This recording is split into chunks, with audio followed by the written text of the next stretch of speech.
You check your phone 150 times a day. You drive to work and don't remember the journey. You bite your nails without realizing.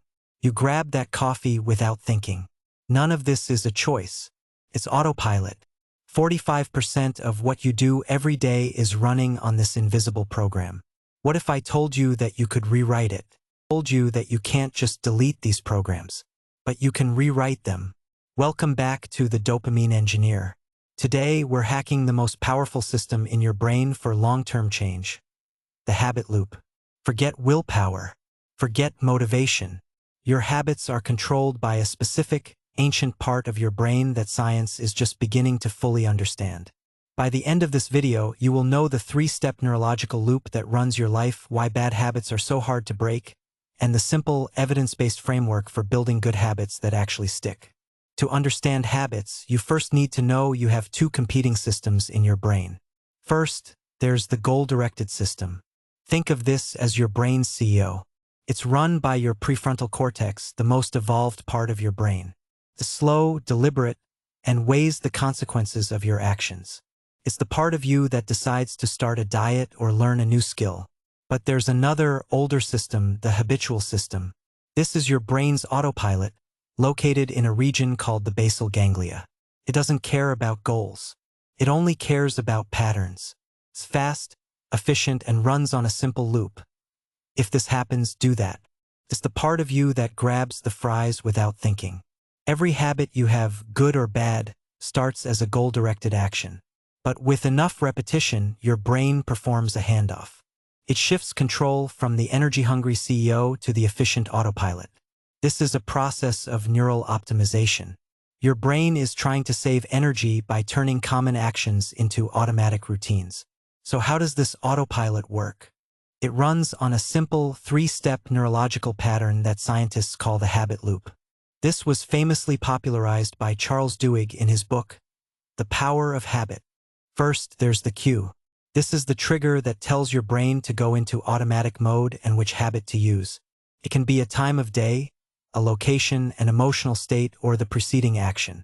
Second, there's the routine.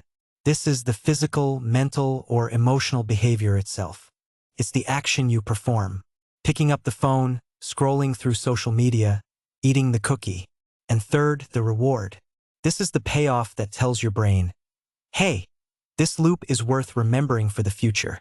The reward is what reinforces the habit. But there's a secret 4th element that makes this loop spin. Craving. Initially, the reward creates the craving. But over time, the cue itself starts to trigger the craving for the reward.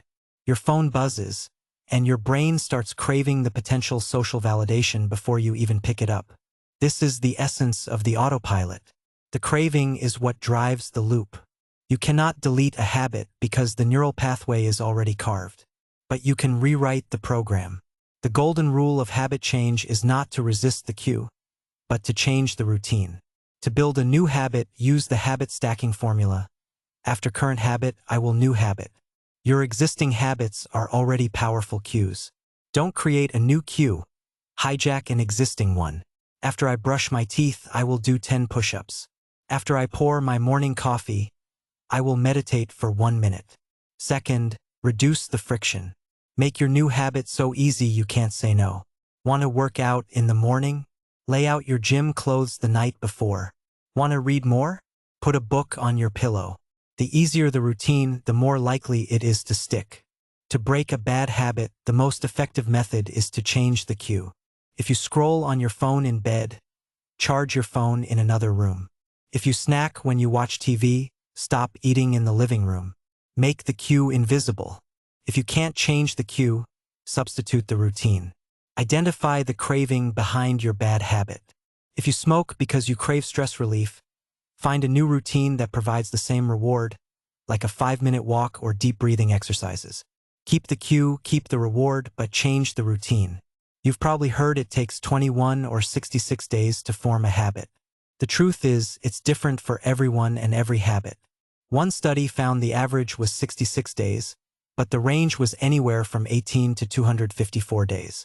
The key isn't the timeline, it's consistency. Missing one day won't reset your progress, but consistency is what signals to your brain that this action is important enough to automate. The goal is to get the behavior to cross the automaticity line, where it takes more effort not to do it than to do it. Your habits are your brain's way of freeing up mental energy so you can solve new problems. By consciously engineering your habits, you are upgrading your brain's operating system. You are turning your desired actions into your default state. Your life today is the sum of your habits. Your future will be too. Choose them wisely. If you want to understand the molecule that drives this entire process, watch our video on the dopamine trap. And if you want to break a specific digital habit, check out the scroll loop. Subscribe to the Dopamine Engineer to keep upgrading your brain. What habit will you engineer first?